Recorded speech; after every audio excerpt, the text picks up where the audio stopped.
C'était la 5e édition des 24 heures du jeu à Markolsheim, samedi 27 et dimanche 28 mai à la Bouilloire.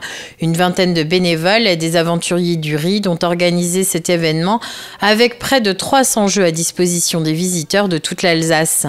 On organise ça pour faire découvrir un peu le monde du jeu de société, puis notre club par la même occasion.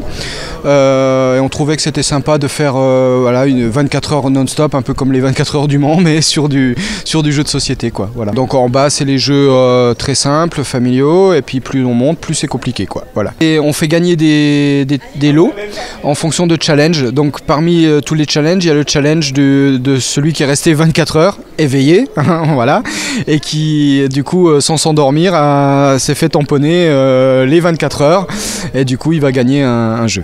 Cet événement est ouvert à tout le monde, aussi bien aux familles qu'aux visiteurs confirmés. Certains sont même venus seuls, comme Alexandre et Yann.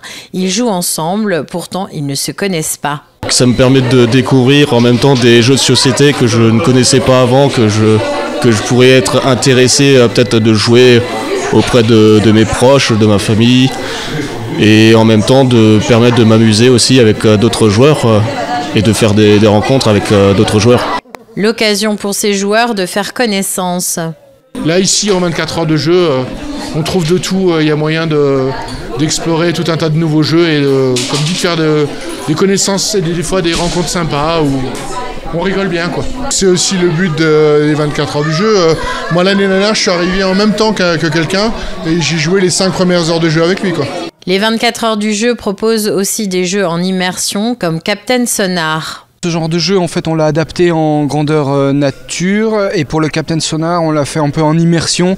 On a imaginé qu'on était vraiment dans un sous-marin comme dans le jeu, en rajoutant les torpilles qui viennent sur l'écran, donc du coup, c'est quand même sympa, quoi.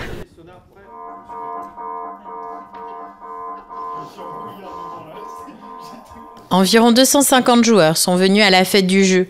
À 3 h du matin, 46 téméraires jouaient encore dans la Bouilloire. 18 d'entre eux sont restés les 24 heures, dont 3 juniors de moins de 15 ans.